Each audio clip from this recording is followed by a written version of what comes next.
እስካሁንም ድረስ በኢትዮጵያ ሀገራዊ የምክክር መድረክ መተው አጀንዳቸውን ለማቅረብ ፍላጎት ያላሳዩ ተፎካካሪ ፓርቲዎችን ለመቀበል ህዝብና መንግስት በራቸውን ክፍት አድርገው እየጠበቁ እንደሆነ ተገለጸ። ይህንን የገለጹት የመንግስት ተጠሪ ሚኒስትር ዶክተር ተስፋዬ በልጅጌ የኢትዮጵያ ሀገራዊ ምክክር ኮሚሽን ባዘጋጀውና የፌደራል ባለድርሻ አካላት የአጀንዳ ርክክብ ስነ ስርዓት ላይ ተገኝተው በተለይ ለኢሳት ነጻ ሚዲያ በሰጡት ቃለ ምልልስ ነው። የዚህን ዜና ትንታኔ ደረጃ ይልማ ያቀርባል።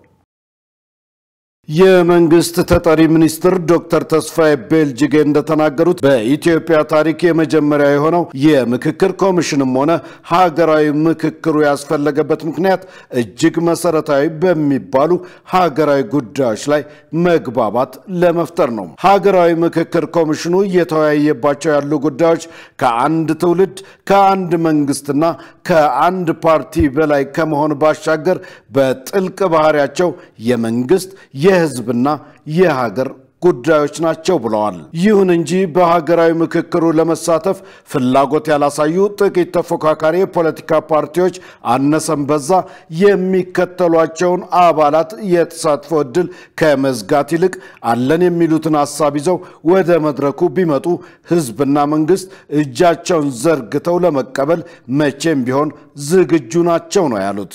ኢትዮጵያ የብዝሃነት ኢትዮጵያ መልቲካልቸራል የሚባሉ ወይ ይሄ ብዝሃ ታሪክ ብዝሃ ባህል ብዝሃ ወግ ያላቸው ማህበረሰቦች የፈጠሯት ሀገር ናት።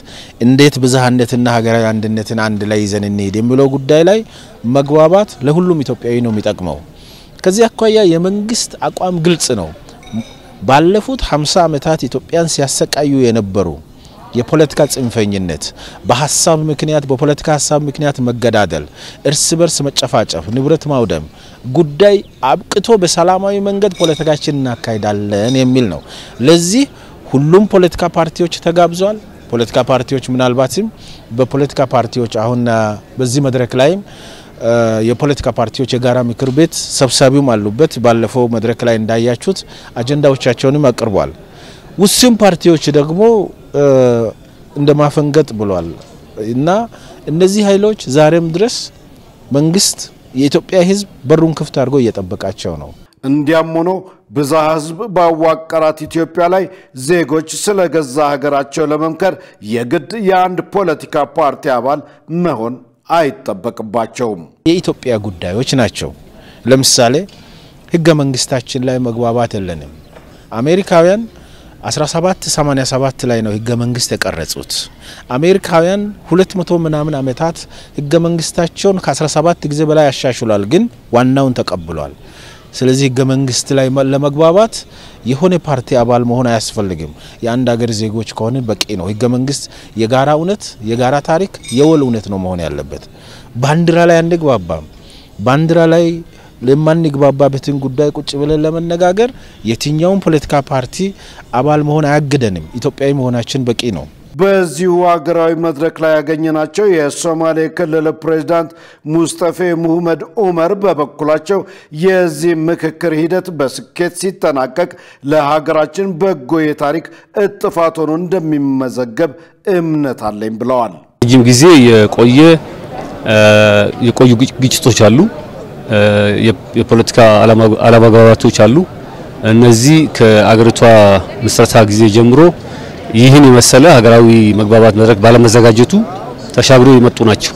ስለዚህ በመሰረታዊ የአገር ገጽታ እንዲሁም የአገር መለያዎች ጋር እንዲሁም ታሪክና ትርክት ጋር ያሉ ተቃርኖዎችን ለማስታረቅ ይሄ አሁን የተካሄደ ያለው ሀገራዊ መግባባት መድረክ ትልቅ አስተዋጽኦ ይኖራል ብዬ አስባለሁ። እንደ ታሪክ በተሳካ መልኩ ይሄን ከፈጸም የታሪክ እጥፈት ይሆናል ብዬ አስባለሁ። ፕሬዝዳንቱ መላ የሀገሪቱ ዜጎች በዚህ ሀገራዊ የምክክር መድረክ ይሳተፉ ዘንድ ጥሪ አቅርበዋል።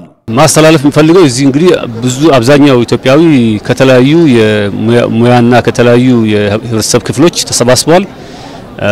በትላልቅ ሀገራዊ አጀንዳዎች ላይ የመከርን ነው። በዚህ መድረክ ያልተሳተፉ ሌሎች ወንድሞቻችንም ይህን ሂደት እንዲቀላቀሉ በዚህ አጋጣሚ ጥሪ ለማቅረብ ነው። ርዕሰ መስተዳድር ጥላሁን ከበደም እንዲሁ የሚመሩት የደቡብ ኢትዮጵያ ክልል ከ36 በላይ የተለያዩ ብዝሃ ህዝቦች መኖሪያ እንደመሆኑ ልዩነቱን እንደ ውበት ቆጥሮ በሀገራዊ ምክክሩ አለኝ ያለውን አጀንዳ አሰባስቦ ማስረከቡን ጠቁመው የተሻለች አንድ ታላቅ ኢትዮጵያን ዳግም ለመመስረት ዜጎች ወደ ውይይቱ ይመጡ ዘንድ አደራ ብለዋል።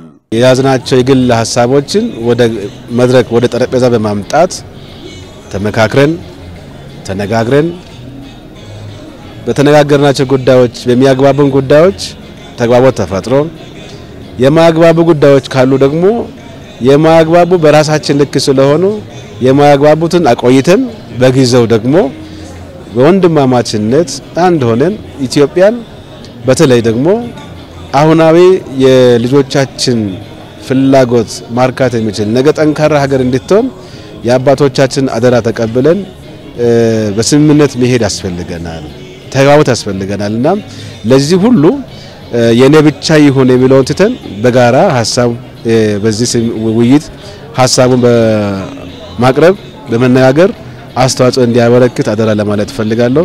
የኢትዮጵያ የሃይማኖቶች ጉባኤ ፕሬዝዳንት ቀሲስ ታጋይ ታደለ በዚህ ሀገራዊ የምክክር መድረክ የሃይማኖት ተቋማትና ምዕመናኑ ሊኖራቸው የሚገባውን ሚና ነግረውናል። በተለይ እምነት ተቋማት ይህንን የማሸማገሉን ሐሳቦችን በተረጋጋ መንፈስ በሰከነ መንገድ በተደራጀ መልኩ እንዲቀርቡ ግፊት ከማድረግ አንስቶ ሁሉም የየራሱን ሐሳብ በሰከነ መንገድ እንዲያቀርቡ የሃይማኖት ተቋማትና መሪዎች ሚና አላቸው። ምዕመናኑም ደግሞ በተለይ ችግሮቹ በዘላቂነት እንዲፈቱ ስለሚፈልግ በዘላቂነት ሰላም እንዲመጣ ነው ዋናው ውይይታችን። የጉሙዝን ህዝብ የወከሉት የተወካዮች ምክር ቤት አባል ዶክተር መኮንን ጉሊሶም እንዲሁ ከግጭት የሚያተርፍ ባለመኖሩ ጫካ ገብተው የትጥቅ ትግል የጀመሩ ወገኖች ሁሉ ወደ ሰላም ቢመጡ እንደሚሻል ተናግረዋል። በጉሙዝ ህዝብ የሚንቀሳቀሱ ታጣቂዎች ነበሩ። ግን ከ2015 ጀምሮ ክልሉም ይሁን ድርጅታችንም ይሁን ሰላሙን ተቀብሎ የሰላም ስምምነት ተፈርሞ ወደ ሰላሙ ከተመለስን በኋላ ምናልባት እናንተ ምስክሮች ትሆናላችሁ። በዚህ አይነት ማለት የመላ የኢትዮጵያ ህዝብ ምስክር ሊሆን ይችላል።